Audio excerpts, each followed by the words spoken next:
Welcome to Pragati education 24। आप सभी का एक बार फिर से स्वागत है प्रगति एजुकेशन 24 में। आज हम बात करने वाले हैं एम्स एग्जाम्स के बारे में। एम्स ने अपना नया रिक्रूटमेंट जारी किया है, NORCET 2022 NORCET exam 2022 for nursing officer. All India institute of medical science new Delhi ने अपना रिक्रूटमेंट अपना विज्ञप्ति जारी किया है। तो हम बात करेंगे उसी विज्ञप्ति के बारे में, नर्सिंग ऑफिसर की क्या आपकी योग्यता रहनी चाहिए और किस प्रकार से आपका एग्जाम होगा, कहाँ एग्जाम होगा, ऑनलाइन फॉर्म किस प्रकार से फिल किया जाएगा, इन सभी छोटी मोटी बातों का हम इस वीडियो में जानकारी लेंगे। तो बने रहिए आप हमारे साथ। वीडियो थोड़ा सा लंबा जरूर होगा, सारी चीजें आपको इसमें क्लेरिफाई हो जाएगी। तो चलिए चलते हम विज्ञप्ति की तरफ। उससे पहले अगर आप चैनल पर नए हैं, अगर अभी तक आपने चैनल को सब्सक्राइब नहीं किया तो सर्च कीजिए प्रगति एजुकेशन 24 और बेल आइकन नोटिफिकेशन ऑन कर लीजिए ताकि आपको मिलती रहेगी नोटिफिकेशन सबसे पहले। हम हैं amsexam.ac.in वेबसाइट पर, आप ये विजिट कर सकते हैं। तो चलिए चलते हम विज्ञप्ति की तरफ और फिर से लौट कर आएंगे यहीं पर, ताकि ऑनलाइन फॉर्म किस प्रकार से फिल किया जाना है उसके बारे में हम जानकारी लेंगे। तो चलिए चलते हम विज्ञप्ति की तरफ। जैसा कि आप लोग स्क्रीन पर देख पा रहे हैं, all India institute of medical science new Delhi ने अपना विज्ञप्ति जारी किया है। देखिए आज ही का डेट है 4 अगस्त 2022, अभी विज्ञप्ति जारी हुआ है। और क्या है, नॉरसेट 2022 नॉरसेट 2022 का एग्जाम क्या होने वाला है, for nursing officer recruitment common eligibility test. तो रिक्रूटमेंट है नर्सिंग ऑफिसर के लिए है। L7 इसमें आपका पैमेट्रिक्स रहने वाला, पेमेंट 2 और 9,300 से 34,800 आपका इसमें पेमेंट रहने वाला। ग्रेड पे की बात करें तो 4,600 आपका इसमें ग्रेड पे रहेगा। ग्रुप बी का ये वैकेंसी है for AIIMS new Delhi, AIIMS के लिए है। तो एलिजिबिलिटी क्राइटेरिया और अपेयरिंग इन नॉरसेट की बात करें तो एजुकेशन क्वालिफिकेशन की अगर हम बात करते हैं तो आपके पास क्या क्वालिफिकेशन होनी चाहिए, तो आप इसके लिए आप अप्लाई कर पाएंगे। BSc honours nursing, BSc nursing from an Indian nursing Council INC या फिर state nursing council registration institution और यूनिवर्सिटी, यानी आपके पास BSc nursing course with valid registration for INC और other any state of council recognition institution और university का आपके पास होना चाहिए। या फिर आपके पास बीएससी पोस्ट सर्टिफिकेट यानी कि पोस्ट बेसिक बीएससी नर्सिंग जिसे बोला जाता है वो हो आपके पास, INC इंडियन नर्सिंग काउंसिल या फिर state nursing council recognition institution या फिर यूनिवर्सिटी से। Registered as a nurse and midwifery with state और इंडियन नर्सिंग काउंसिल, या तो आपके पास स्टेट का रजिस्ट्रेशन सर्टिफिकेट होना चाहिए कंसर्न स्टेट से, या फिर आपके पास INC का रजिस्ट्रेशन अवेलेबल हो इंडियन नर्सिंग काउंसिल का। तो बीएससी कैंडिडेट है या फिर post basic BSc nursing candidate है तो आप इसके लिए अप्लाई कर पाएंगे। या फिर और diploma in general nursing midwifery, अगर आपने GNM किया है from an Indian nursing council या state nursing council recognition institution board of council से अगर आपने नर्सिंग किया है GNM तो भी आप इसके लिए अप्लाई है। और registered as a nurse and midwifery in state या फिर इंडियन नर्सिंग काउंसिल में आपका रजिस्ट्रेशन होना चाहिए। इसी के साथ आपको एक्सपीरियंस चाहिए होगा 2 ईयर्स का, 2 year experience in a minimum 50 bedded hospital after acquiring the educational qualification mention above as a applicable for all participating AIIMS. कहने का मतलब ये है कि आपने GNM कोर्स किया है 3 ईयर्स का, उसके बाद आपने 2 साल का एक्सपीरियंस लिया हो, ना कि इन कोर्स, आफ्टर कोर्स। जब आपका कोर्स कंप्लीट हो गया उसके बाद आपने 2 साल का एक्सपीरियंस लिया हो 50 बेडेड हॉस्पिटल का, वही आपका काउंटेबल है, अदरवाइज नहीं होगा। ठीक है, ये चीज है। एज लिमिट की बात करें तो एज लिमिट आपका 80 to 30 18 से 30 साल इसमें एज होना चाहिए, वही इसके लिए एप्लीकेबल है। बाकी एज में छूट भी मिलेगा as per detail age relaxation given in general candidate general condition subject to age relaxation as per recruitment rules respective institute या हॉस्पिटल। ठीक है, नंबर ऑफ वैकेंसीज की बात करें तो एनेक्सर फर्स्ट है, उसमें सेलेक्ट किया है। अभी एप्लीकेशन फीस की बात कर लेते हैं। अगर आप जनरल या OBC कैंडिडेट है तो आपको 3,000 रुपये है ना, ₹30,000 ओनली, 3,000 रुपये आपका इसमें एप्लीकेशन फीस लगेगा। अगर आप SC ST कैंडिडेट है या EWS है तो आपको 2,400 रुपये, 2,400 रुपये, 2,400 ओनली आपको एप्लीकेशन फीस देना है। लेकिन SC ST कैंडिडेट को फीस फिर से रिफंड हो जाएगा अगर आप ये एग्जाम देते हैं तो, है ना, आपको ये एग्ज़ाम फीस रिफंड हो जाएगा। पर्सन विथ डिसेबिलिटी जो कैंडिडेट है उनके लिए कोई भी फीस नहीं लगने वाला है। आप फीस किसी भी माध्यम से ऑनलाइन पे कर पाएंगे। एप्लीकेशन फीस एक बार ले लेंगे तो फिर नहीं देते हैं, ठीक है। Application fees for SC/ST candidate who appear in the examination will be refunded after declaration of the result, यानी कि SC/ST कैंडिडेट को फिर से ये एग्जाम फीस रिफंड हो जाएगी। एग्जाम की बात करें, ऑनलाइन CBT मोड एग्जामिनेशन होने वाला है आपका, ठीक है, कंप्यूटर बेस्ड टेस्ट जिसको बोला जाता है। एग्जामिनेशन होगा आपका, नोट कर लीजिएगा, 11 सितंबर 2022, 11 सितंबर 2022 संडे के दिन आपका एग्जाम होने वाला है। ये मोस्ट इंपॉर्टेंट है, इसका आप ध्यान रखें और आपकी स्टडी आप जारी रखें। Best of luck. तो 11 सितंबर को आपका एग्जाम होने वाला है। जनरल कंडीशन हम बात कर लेते हैं। The post carrier usually allowance as administration of central government servant of similar status station respective cities of respective institute hospital. Satisfying online आप ऑनलाइन अप्लाई कर पाएंगे। ऑनलाइन अप्लाई करने के लिए आपको क्या करना है, AIIMSexam.ac.in ये इसका वेबसाइट है, यहाँ पे आपको विजिट करना है। अभी हम आपको विजिट करके बता देंगे किस प्रकार से आपको ऑनलाइन फॉर्म फिल किया जाना है। 4 अगस्त यानी आज ही का डेट है, आज से ये ऑनलाइन फॉर्म स्टार्ट हो चुके हैं। 4 अगस्त 2022 से 21 अगस्त 2022 को 5:30 बजे तक, इवनिंग 5 o'clock आपका ऑनलाइन चलेगा, यानी कि 21 अगस्त इसका अंतिम डेट रहने वाला है। No document including the registration slip online application form are required to be send in physical form, यानी कि आपको केवल ऑनलाइन फॉर्म फिल करना है, ऑफलाइन से कोई भी डॉक्यूमेंट आपको कहीं पे भी भिजवाने की आवश्यकता नहीं है, ठीक है। All the applicant are advise to keep a copy of registration slip with them along with proof of payment for their record. आप आपके रिकॉर्ड के लिए ऑनलाइन फॉर्म जो आप फिल करेंगे वो और उसका जो पेमेंट रिसिप्ट होगा वो आपको फर्दर एग्जामिनेशन के बाद जब रिजल्ट आएगा उसके लिए आपको इसको रखना है ना, रजिस्ट्रेशन की डिटेल। करेक्शन की बात करें, करेक्शन एडिटिंग कब होगा, जब आपका 21 अगस्त इसका लास्ट डेट है, तो 22 अगस्त से 23 अगस्त तक एक दिन का आपको टाइम मिलेगा। 22 से 23 2 दिन का टाइम मिलेगा, जिसमें आप चेंजेज, अगर आपका कोई करेक्शन है तो आप चेंजेस कर पाएंगे, जो भी करेक्शन आप करना चाहते हैं। लेकिन अगर आपका कैटेगरी अगर गलत डाल दिया, ये आप थोड़ा सा ध्यान रखिएगा। आपका जो कैटेगरी है, जैसे आपका SC/ST जनरल OBC EW जो भी कैटेगरी है, अगर वो आपने एक बार फिल कर दिया तो वो करेक्ट नहीं हो पाएगा। ये चीज़ आप ध्यान रखें कि आपका कैटेगरी चेंज नहीं होगा, बाकी आप चेंज कर पाएंगे। तो कैटेगरी आप केयरफुली फिल करें। ऑनलाइन पोर्टल जो है वो 21 अगस्त के बाद बंद हो जाएगा और बाकी चीज़ें एक बार देख लीजिएगा। फोटो ऑनलाइन में आपको फोटो अपलोड करना है ना, उससे इंस्ट्रक्शन दिए हुए किस प्रकार से आपको फोटो अपलोड करना है। एज रिलेक्शन की हम बात कर रहे थे, तो अंतिम तिथि की अगर बात करें तो 21 अगस्त मानकर आपकी डेट ऑफ बर्थ काउंट की जाएगी, ठीक है। 21 अगस्त को ये डेट माना जा रहा है इनका, यानी cut off date to determine eligibility in terms of age of candidate will be the last date of online submission of application, यानी लास्ट डेट जो एप्लीकेशन की रहेगी वो आपकी कंसीडर की जाएगी। SC/ST कैटेगरी या फिजिकल हैंडीकैप जो कैटेगरी है उसमें रूल्स के अकॉर्डिंग आपको वो मिल जाएगा। ये कैटेगरी के लिए दिया हुआ है एज रिलैक्सेशन, ये एक बार आप पढ़ लीजिएगा। SC/ST को 5 ईयर का है, OBC के लिए 3 ईयर्स है, और फिजिकल कैंडिडेट जो है उनके लिए 10 ईयर है। फिजिकल कैंडिडेट प्लस OBC है तो 13 ईयर है, और SC/ST है तो 15 ईयर है। एक्स सर्विसमैन के लिए 3 ईयर है, 5 ईयर है, इसके लिए एनेक्सर दिया हुआ है, उसका कोई कंडीशन है वो आप एक बार देख लीजिएगा।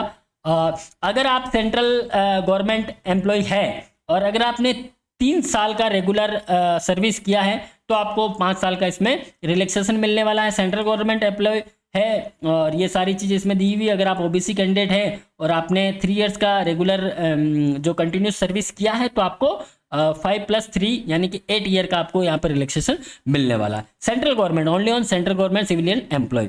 SC/ST कैंडिडेट हैं, आपने 3 ईयर का रेगुलर कंटिन्यूस सर्विस किया है तो आपको 10 यानी कि 5 + 5 ईयर यानी 10 ईयर का आपको रिलैक्सेशन यहाँ पे मिलने वाला है। बाकी रिलैक्सेशन से रिलेटेड आप नोटिफिकेशन देख लीजिएगा।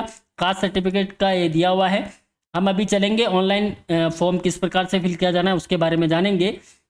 बाकी ये नोटिफिकेशन आपको टेलीग्राम चैनल है, टेलीग्राम चैनल प्रगति एजुकेशन 24 है, वहाँ पे आपको मिल जाएगा, तो वहाँ से आप इसको देख सकते हैं। Education qualification certificate category certificate must be submitted as when required by AIIMS, यानी एम्स जब भी आपसे कोई भी सर्टिफिकेट मांगेगा तो आपको उस टाइम प्रोवाइड करवाने रहेंगे। The detail of information, date of uploading status, application date, uploading of admit card related to conduct examination, कब होने वाला क्या है, उसकी सारी डिटेल आपको AIMS.ac.in पर मिलती रहेगी। तो आप इसका इस वेबसाइट को देखते रहे। The candidate are advise to bring admit card download from AIIMS website at the time of online CBT mode examination and over the same of the invigilator after. बाकी ओरिजिनल सर्टिफिकेट डॉक्यूमेंट की बात करें तो क्या क्या आपको, the original certificate document of qualification candidate will be verified by respective AIIMS hospital, यानी आपका जब वेरिफिकेशन होगा तब आपको ये सारी चीज़ें वहाँ पे अवेलेबल करवानी रहेगी, है ना, on the basis of online exam के बेसिस पे आप जब आपका सिलेक्शन होगा तो। Original certificate, photocopies of all self attested भी आपको चाहिए होंगे। डॉक्यूमेंट रिक्वायर्ड आर की बात करें, copy of download registration slip, आप रजिस्ट्रेशन स्लिप को कहीं खोइएगा नहीं, जब आपका ऑनलाइन करवा रहे हैं आप तो रजिस्ट्रेशन स्लिप आपका फॉर्म आप संभाल कर रखें। ऑनलाइन एप्लीकेशन फॉर्म जो आप फिल कर रहे हैं वो भी आपको चाहिए होगा, साथ में ये कंपलसरी है, ऑनलाइन एग्जाम फॉर्म आपको कंपलसरी है, ये आपको अवेयर करके रखना है आपके पास, है ना, संभाल के रखें उसको, be aware.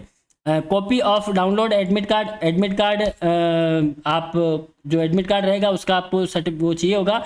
Certificate showing the date of birth जिसमें शो हो रही है, यानी कि 10th का सर्टिफिकेट, 10th का मार्कशीट आपका यहाँ पे लगेगा। कास्ट सर्टिफिकेट, इनकम सर्टिफिकेट आपको चाहिए होगा applicable under SC ST OBC EWS में अगर आप आते हैं, issued by the competent authority. Disability certificate अगर आप एप्लीकेबल है तो certificate from a competent authority in case where age relaxation अगर आप हैं तो उसका भी आपको। No objection certificate if a regular employed, अगर आप कहीं रेगुलर एम्प्लॉय है तो आपको नो ऑब्जेक्शन सर्टिफिकेट लगेगा जो आपको प्रॉपर चैनल से भिजवाना रहेगा। एजुकेशन क्वालिफिकेशन की बात करें तो एजुकेशन क्वालिफिकेशन में जो BSc है या फिर पोस्ट BSc है या फिर आपका GNM है तो उनके सारे सर्टिफिकेट विथ रजिस्ट्रेशन सर्टिफिकेट आपको चाहिए होगा। एक्सपीरियंस सर्टिफिकेट अगर आप यहाँ अप्लाई कर रहे हैं तो वो आपको डॉक्यूमेंट चाहिए होगा। No objection, those who are employed with state central government PSU must submitted a no objection certificate, आपको नो ऑब्जेक्शन सर्टिफिकेट आपको सबमिट करवाना रहेगा, वो आप एक बार देख लीजिएगा। और बाकी पैटर्न्स ऑफ एग्जाम, ये this is the most point of pattern exam. ये pattern and schemes of examination की बात करें तो किस प्रकार से आपका एग्जाम रहने वाला है और क्या उसके अंदर आपको मिलने वाला है। तो the duration of examination shall be 3 hours 180 minutes, यानी 3 घंटे का 3 hours का आपको एग्जाम रहेगा, जिसमें आपको 200 MCQ क्वेश्चंस आपको मिलने वाले हैं। 200 MCQ क्वेश्चन मिलेंगे, 3 घंटे का आपके पास समय रहेगा। 200 मार्क्स विथ 4 अल्टरनेटिव, यानी कि 200 नंबर का ही क्वेश्चन रहेगा, 200 नंबर का ही क्वेश्चन पेपर रहेगा और 200 ही आपको क्वेश्चन MCQ मिलने वाले हैं, जिसमें 4 अल्टरनेटिव यानी MCQ टाइप रहेगा, multiple choice question, 4 alternate for each question. 180 MCQs related to subject, यानी कि 180 क्वेश्चन तो आपको मिलेंगे 200 में से आपके सब्जेक्ट से रिलेटेड, यानी कि नर्सिंग फील्ड से रिलेटेड आपको 180 क्वेश्चन मिलने वाले हैं और बाकी जो 20 क्वेश्चन है वो मिलेंगे जनरल नॉलेज एंड एप्टीट्यूड से रिलेटेड, यानी कि आपको आपके सब्जेक्ट पे अच्छा से जोर देना है। और इसके अलावा 20 जो क्वेश्चन रहेंगे, 20 MCQ रहेंगे, वो रहेंगे related to general knowledge. General knowledge में देखिए, जनरल नॉलेज इंडिया लेवल का पूछेंगे, वहाँ पे एम्स है तो एम्स में इंडिया लेवल का जनरल नॉलेज जीके वहाँ पे आएगा। जैसे आप करंट अफेयर्स वगैरह की आप तैयारी कर सकते हैं, जनरली करंट अफेयर्स की अच्छी तैयारी रखें ताकि करंट अफेयर्स में आप ये क्वेश्चन निकाल पाए। एप्टीट्यूड की बात करें तो एप्टीट्यूड और जनरल नॉलेज के क्वेश्चन आपको मिलने वाले हैं। There will be negative marking of 1/3 marks of each wrong answer, ये आप नोट कर लें, नेगेटिव मार्किंग होने वाला है, 1/3 आपका नेगेटिव मार्किंग रहेगा, ठीक है। The qualification marks of recruitment, आपको मिनिमम 50% मार्क्स आपको लेके आने हैं तभी आप क्वालिफाई होंगे for UR and EWS, general category और EWS के लिए, 45% for OBC and 40% for SC ST category के लिए। ये चीज़ें आप ध्यान रखें, आप जनरल कैटेगरी में आते हैं या EWS में है तो आपको 50% मार्क्स इसमें लेके आने हैं और 45% आपको लेके आने हैं OBC कैटेगरी के अगर आप है तो, और SC ST में अगर आप आते हैं तो 40% आपको इसमें लेके आना है। बाकी रिलैक्सेशन मिलेगा, केवल डिसेबिलिटी कैंडिडेट है उनको 5% रिलैक्सेशन यहाँ पे दिया जाएगा। वो भी ये रूल्स है, वो आप एक बार देख लीजिएगा। डिसेबिलिटी में कैटेगरी भी आएगा, जैसे ओबीसी कैटेगरी है तो उनके लिए, सबके लिए 5% आपको रिलैक्सेशन यहाँ पे मिलने वाला है। Syllabus, the syllabus will be accordance to with education qualification experience as the mention in the eligibility section.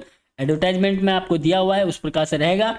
और बाकी डिटेल की बात करते हैं तो गाइडलाइन इंस्ट्रक्शन, फॉर्म फिल करने के लिए आपको AIIMSexams.ac.in पे आपको जाना है। एनेक्सर 4 है, ये भी हम देख लेते हैं, वीडियो ज़्यादा लंबा हो जाएगा। एनेक्सर 1 की हम बात करें, list of AIIMS where number of posted और रिक्रूटमेंट और नर्सिंग ऑफिसर, यानी कि जहां आपको पोस्टिंग दी जाएगी वो एम्स की ये लिस्ट है। एम्स बठिंडा, भोपाल है ना, भुवनेश्वर, बिब्बीनगर है ना, बिलासपुर, ये सारे, गोरखपुर, जोधपुर, गुवाहाटी, कल्याण, ये सारे एम्स हैं। 19 लिस्ट इन्होंने दिया है, ये एक बार आप देख लीजिएगा।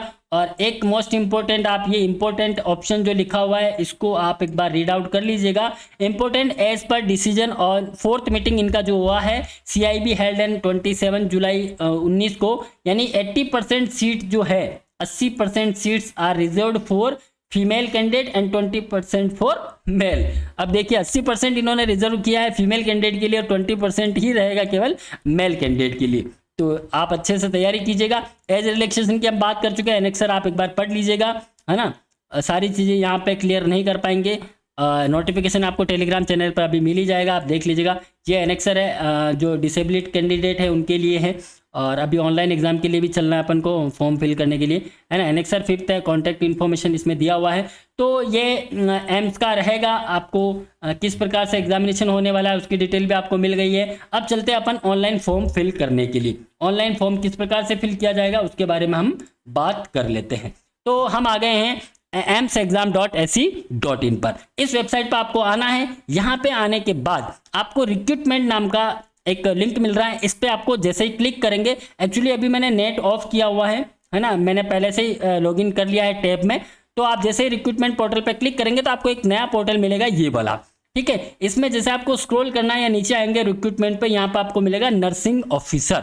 नर्सिंग ऑफिसर पर जैसे आप क्लिक करेंगे तो आपको एक लिंक मिलेगा, nursing officer recruitment common eligibility test NORCET 2022। ये 21 का था, ये 22 वाला। अब आपको इस लिंक पे क्लिक करना है। जैसे आप लिंक पे क्लिक करेंगे आपको एक नया टैब देखने को मिलेगा, वो ये रहेगा। यहाँ से आपका फॉर्म ऑनलाइन फिल होगा। आप चाहे तो NOTSET 2022.AIIMSexams.ac.in से भी डायरेक्ट जंप कर सकते हैं, या फिर आपको AIIMSexam.ac.in पे जाना है, रिक्रूटमेंट पे क्लिक करना है, उसके बाद आपको मिलेगा नर्सिंग ऑफिसर। उसमें आप इस लिंक पे क्लिक करेंगे तो आपको ये लॉगिन ऑप्शन मिल जाएगा।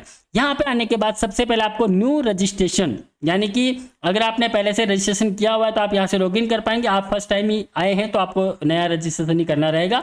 तो आप जैसे ही क्लिक हियर पे क्लिक करेंगे तो आपको एक नया टैब मिलेगा, ये वाला, ठीक है। तो यहाँ से आप ये इंस्ट्रक्शन है भली बात पढ़ लिया, फिर इसके बाद प्रोसीड करके आप आपका ID बना सकते हैं, फिर आप फॉर्म फिल कर पाएंगे। देखिए फॉर्म में क्या रहेगा, सबसे पहले रजिस्ट्रेशन होगा, उसके बाद क्वालिफिकेशन और एड्रेस डिटेल आपसे फिल करवाई जाएगी, एक्सपीरियंस डिटेल आपका फिल करवाया जाएगा, उसके बाद आपसे पेमेंट लिया जाएगा, उसके बाद सिटी चॉइस मिलेगा आपको एग्जामिनेशन सेंटर के लिए, तो वो आप यहाँ पे चेक कर लीजिएगा। उसके बाद आपका जो पासपोर्ट साइज अपलोड इमेज करवाना है, अपलोड इमेज अपलोड होगा, उसके बाद आपका फॉर्म प्रिंट हो जाएगा। ये फॉर्म और ये पेमेंट जो आप करेंगे उसका स्लिप आप संभाल कर रखें। रजिस्ट्रेशन करने के लिए आप रजिस्ट्रेशन पे क्लिक करेंगे तो रजिस्ट्रेशन जो फर्स्ट स्टेप रहेगा उसमें आपका full name, date of birth, category और जेंडर, आपका ईमेल, कॉन्टैक्ट नंबर और ये सारी चीज़ें आपको फिल करनी रहेगी। ध्यान रखें कैटेगरी को एकदम करेक्टली फिल करें। अगर आप कैटेगरी गलत फिल करेंगे तो करेक्शन नहीं हो पाएगा, इसका बखूबी ध्यान रखें। इसके बाद आप फर्स्ट स्टेप कंप्लीट कर लेते हैं तो आपको लॉगिन आईडी और पासवर्ड के लिए पूछेगा, और लॉगिन आईडी आपके हिसाब से आप डाल दें, पासवर्ड आप जो भी देना चाहें वो दे सकते हैं। आपको एक मैसेज रिसीव होगा, उसके बाद आपको फिर से लॉगिन करना है। उसके बाद क्वालिफिकेशन और एड्रेस, यानी fill correct qualification and address detail like qualifying examination name, status, ETC, also fill address detail, यानी कि सारी डिटेल आपको एकदम करेक्ट फिल करना है विथ एड्रेस, ओके। उसके बाद अगर आपने कोई एक्सपीरियंस की बात कर रहे हैं, एक्सपीरियंस है तो एक्सपीरियंस की डिटेल फिल कीजिए, नहीं है तो कोई दिक्कत नहीं। फीस पेमेंट लिया जाएगा। उसके बाद city choice, select examination city from available city list carefully, ये वहाँ पे जो भी लिस्ट दी जाएगी उससे आप सेलेक्ट कर ले एग्जाम सिटी। अपलोड इमेज होगा, प्रिंट एप्लीकेशन फॉर्म करना है और ये हो जाएगा। यहाँ से प्रोसीड करके आप फॉर्म फिल कर पाए। मैं क्लिक कर दूंगा तभी वो डिसेबल हो जाएगा, एक्चुअली मेरा नेट ऑफ किया हुआ है मैंने। तो ये प्रोसेस रहा है तो नॉर्थ सेट का। तो सभी भावी नर्सिंग ऑफिसर को प्रगति एजुकेशन परिवार की तरफ से बहुत बहुत हार्दिक बधाई। Thank you, best of luck, बने रहिए आप हमारे साथ इसी प्रकार से। Thank you.